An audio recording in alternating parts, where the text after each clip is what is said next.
बहुत खूब, बहुत खूब। तानसेन जी, आप दुनिया के बेहतरीन फनकार हैं। आप लाजवाब हैं। शुक्रिया हुजूर, आपकी इनायत है बस। मुझे यकीन है मुझसे भी अच्छे कई फनकार हैं दुनिया में। आप शर्मा रहे हैं। आप सबसे बेहतर हैं। जी हुजूर, तानसेन जी सबसे बेहतर हैं।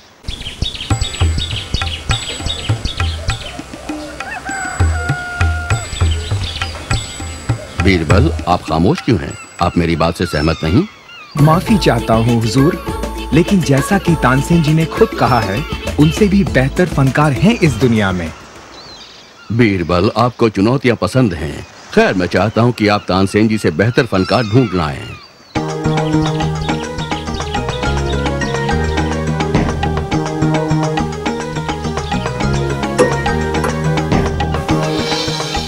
और इस दौरान हम चाहते हैं कि आप हमारी अंगूठी कुएं से बाहर निकालें, बिना इसमें उतरे या किसी चीज का सहारा लिए। क्या आप इसे कर पाएंगे?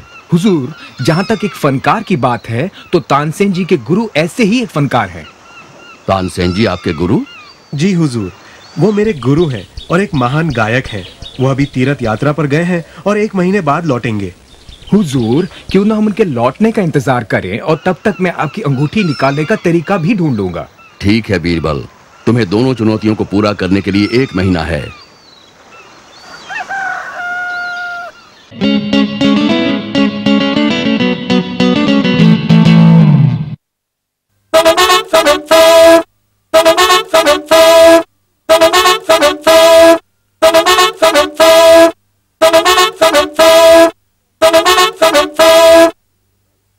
बीरबल, क्या हुआ? क्या तुम अपनी बात भूल गए? कहाँ हैं तानसेन जी के गुरु? हुजूर, मैं कुछ भी नहीं भूला हूँ। गुरुजी अपनी यात्रा से लौट आए हैं। तो फिर वो इस दरबार में मौजूद क्यों नहीं? हुजूर, वो दरअसल अपने घर से बाहर नहीं निकलते। हमें उन्हें सुनने के लिए उन्हीं के घर जाना होगा। ठीक है। अगर वो यहाँ नहीं आना चाहते तो हम ही उनके घर चले चलते हैं। वैसे भी हम उन्हें सुनने के लिए बड़े बेचैन हैं। हम कल सवेरे ही उनका गाना सुनने के लिए उनके घर चलेंगे। जैसी आपकी आज्ञा हुजूर।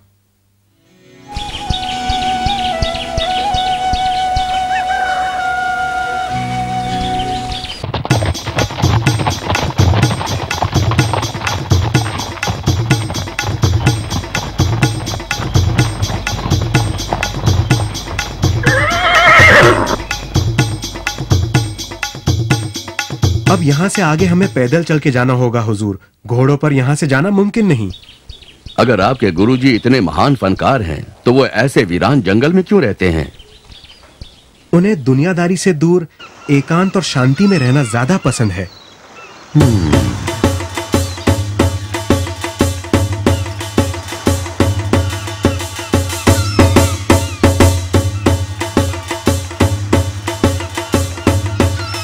जहाँ पना तकलीफ के लिए माफी चाहता हूँ, पर हमें यहीं रुककर उनका इंतजार करना होगा। वो रोज इसी समय अपनी झोपड़ी से बाहर आकर रियाज शुरू करते हैं। ठीक है, लेकिन हम उनकी झोपड़ी में उनका गाना क्यों नहीं सुन सकते? हुजूर, वो किसी और के लिए नहीं गाते। वो तब ही गाते हैं जब उनका मन करता है। इसलिए हमें यहीं इंतजार करना होगा।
नमस्कार गुरुजी। ओह धन्य भाग हमारे, आइए पधारिए। जब बीरबल और तानसेन जी ने हमसे कहा कि आप सबसे बेहतर फनकार हैं, तब हमें यकीन नहीं हुआ, पर अब यह साबित हो गया है कि आप सबसे महान फनकार हैं। ये तो संगीत के प्रति आपका प्रेम है, वरना मैं आपके तारीफ के लायक कहां, स्वयं संगीत ही महान है।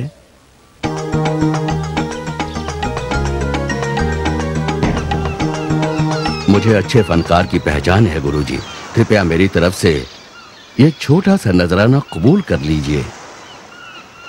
माफी चाहता हूँ हुजूर, मैं इनाम के लिए गाना नहीं गाता, और वैसे भी मुझे यहाँ किसी चीज की कमी नहीं। ये इनाम आप किसी जरूरतमंद को दे दीजिए। अगर आप इनाम नहीं लेना चाहते तो ना सही, लेकिन मेरे साथ महल चलिए, वहाँ आपको कोई तकलीफ नहीं होगी, आप आराम से रहेंगे, और जब मन चाहे हम आपका गाना भी सुन सकेंगे। माफी चाहता हूँ हुजूर, परंतु मैं इस जंगल में अपनी छोटी सी कुटिया में बहुत खुश हूँ। ये शांति मुझे आपके महल में नहीं मिल सकती, और वैसे भी मैं सिर्फ ईश्वर के लिए गाता हूँ। आपको ये बात शायद बुरी लगे। हम आपकी भावनाओं की कदर करते हैं, लेकिन आपको कभी किसी चीज की जरूरत हो तो हमसे जरूर कहिएगा। अब आज्ञा दीजिए।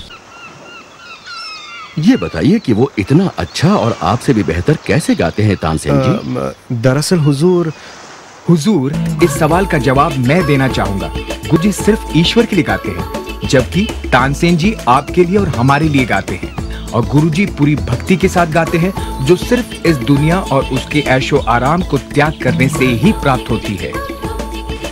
हम आपकी बात से सहमत हैं, लेकिन उस दूसरी चुनौती का क्या हुआ? कहाँ है हमारी अंगूठी?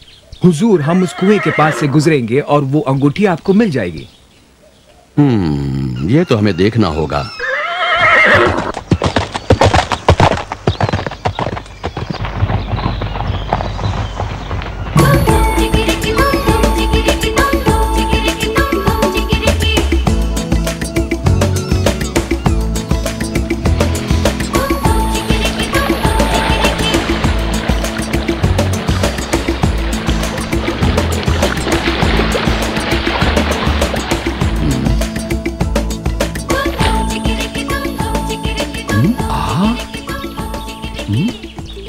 ये लीजिए हुजूर।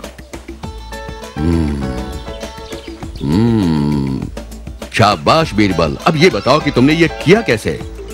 हुजूर, जब आपने उस रोज अपनी अंगूठी कुएं में फेंकी, तब मैंने पास में पड़े गोबर को उठाया और उसे कुएं में अंगूठी के ऊपर फेंक दिया।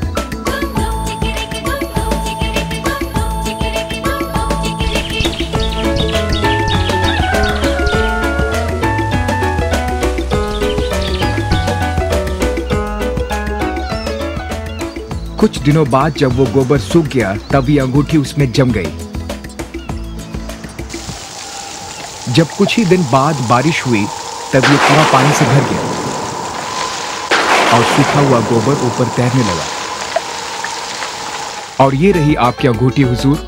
ना ही मैं कुएं में उतरा और ना किसी चीज का सहारा लिया, प्रकृति ने ही मेरा काम कर दिया। शाबाश बीरबल, तुम लाजवाब हो। शाबाश शाबाश शाबाश। शुक्रिया हुजूर, शुक्रिया।